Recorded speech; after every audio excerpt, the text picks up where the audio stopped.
Okay, let's continue our series of talks on Stoicism, where we're going through the Meditations by Marcus Aurelius. And as I said, we're not going to go over the entire book. We'll skip around a bit here and there, but today I want to talk to you about Book 5, Section 10. I always find this a very touching, emotionally touching section.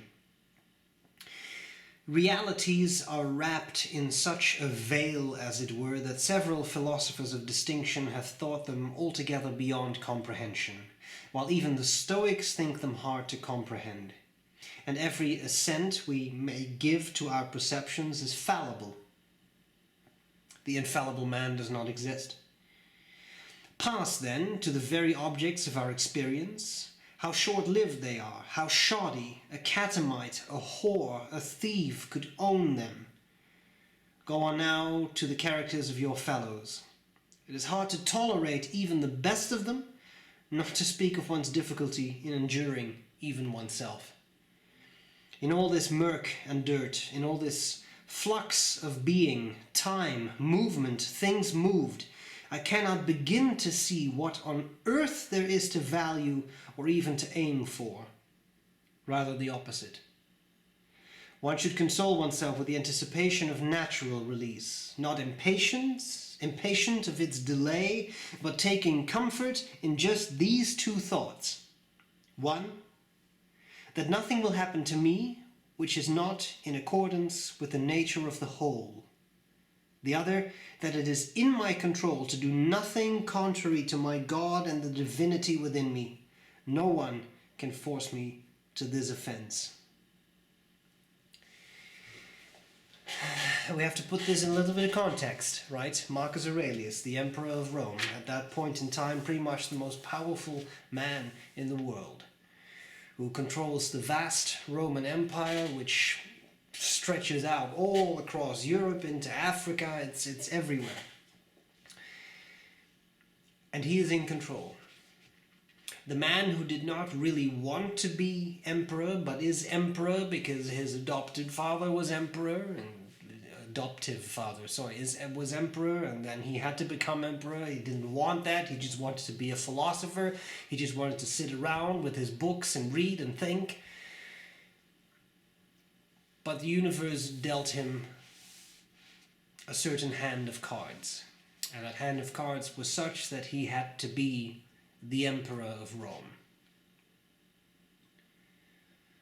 So he had to do that against his will. And I think that is why Marcus Aurelius was such a great emperor. He was a great emperor because he did not want to be emperor. He did not seek out power. Power sought out him. And if we get back to that cliche of power corrupts and absolute power corrupts absolutely, well, Marcus Aurelius had absolute power, could have everything in the empire that he wanted to be brought in, could have all the money he wanted, but just levying more and more taxes. But he did not do those things. He had one wife. That's it. He could have been with anyone, romantically, not to mention sexually. Right? But as far as we know, he chose not to. He resisted that. Would you be able to resist that? Anything you want, you can have brought to you. But you would say no to that? It's very, very difficult, right? But Marcus Aurelius did that. But he paid a price. He was alone. He was alone. And everyone who came in to talk to him did so not because they wanted to be genuine friends, but because they wanted something from him. So every time he had to talk to people, he had to circumnavigate all their wishes and desires, and if you do this, and I'll do that, and that kind of stuff. Can you imagine what that's like?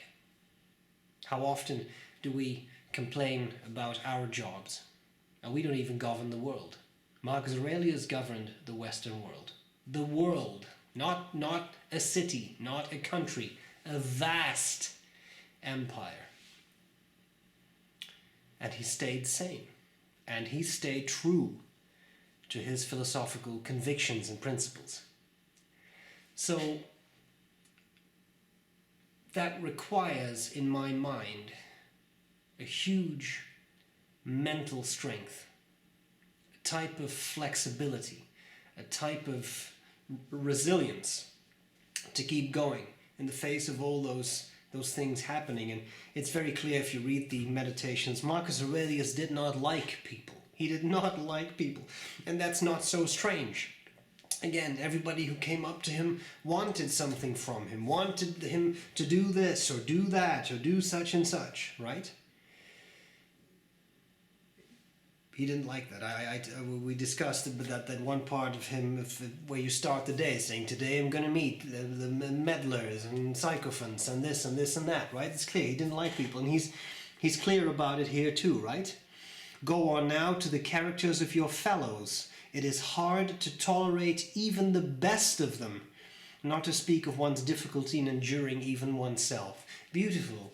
He says, not only is it hard to endure the nicest of your companions, it's hardest to endure yourself, your own problems, your own thoughts, your own flaws and shortcomings, right? You have to deal with yourself all day. You're always in your own mind. You're always thinking about all these things. It's a war up there. You know what that's like. I'm sure you do. It's so hard. Life is hard, and we have all kinds of emotions. We have evolved from lower animals, and as a result, we as humans have developed a massive brain with a giant frontal cortex, and that has allowed us to reflect on things and think about things. But I sometimes believe that that's a bit of a double-edged sword, right? Because if you're like me, you overthink a lot of things, and it's very hard to let certain things go, and they keep going on in your mind, and you just can't stop thinking about those things. That's what I mean. Sometimes it's a war up there.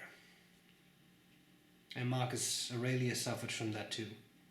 Not to speak of one's difficulty in enduring even oneself. If one of the most philosophical, wisest rulers who ever lived struggled with his own thoughts, maybe you can cut yourself some slack. Maybe you're not that bad, right? And I particularly enjoy this. It is hard to tolerate even the best of them. Even your best friends can drive you insane sometimes. We all know that. You have to deal with all those things. And then he comes back to the theme that he writes about a lot, death, right? But before that, there is this beautiful, I would say almost poetic exclamation of despair. In all this murk and dirt, in all this flux of being, time, movement, things moved, I cannot begin to see what on earth there is to value or even to aim for. These are the dark hours that we all have, that we all go through, that we all suffer from. Sometimes life is like that. What's the point? All these things going on, all these the horrible things that happen to us, that happen in the world, that happen to our friends, that all those things. What's the point? What's the point in life? And then he says, well, it's the opposite. Rather, one should console oneself with the anticipation of natural release, not impatient of its delay, but taking comfort in just these two thoughts. So in other words, don't seek out death, but don't be afraid of it either, because when that comes, you are finally released of all this stuff that's going on. Not actively seek out death, but welcome it when it's there. Finally, you will be at peace. And none of this stuff, the murk and the dirt and the flux of being and the time and the movement and the things moved, none of those things will bother you anymore. And I very much like these two thoughts. One, that nothing will happen to me which is not in accordance with the nature of the whole. A very stoic thought, right? The universe, one giant rational being. If your actions, and especially your thoughts, are in line with the universe, You will be happy, you will be fine. It is when you start to struggle against the universe. Why does this always happen to me? Why do I have to go through this? I would want things to be different. That's when you start to suffer. If you can go along with it, well, I may not like this, but at the very worst, this is temporary, right? It's temporary, it will pass. One way or another, things always pass. So as long as you can stay in accordance with nature, in accordance with the whole, in accordance with the universe, in accordance with the Logos, if you're theologically inclined, in accordance with God, it all works out. In any case, you connect to that bigger whole, that bigger thing you are a part of. And if you go along with that, you can go along with that instead of desperately pushing back against things you don't have any control over. You will be okay. Because nothing will happen to you which is not in accordance with the nature of the whole. Things happen to you and they will happen to you. It's how it's supposed to be. It would be really weird if the things that were supposed to happen to me are happening to you. Right? Because then there's something wrong in the universe. The other, that it is in my control to do nothing contrary to my God and the divinity within me. No one can force me to this offense. You know it is the right thing to do. You know about virtue and wisdom and justice and courage and temperance. You know about these things. We've talked about these things before. You know what the right thing is to do. You know you shouldn't do certain things. You know you shouldn't gossip. You know you shouldn't steal. You know you shouldn't do this or that or whatever. But we do it. No one's forcing us. No one's forcing you to talk about a colleague behind her back. No one is forcing you to speak badly of a person. No one is forcing you to backstab someone. No one is forcing you to do any of those things, but you do them anyway. Right? Or not. Because it's a choice.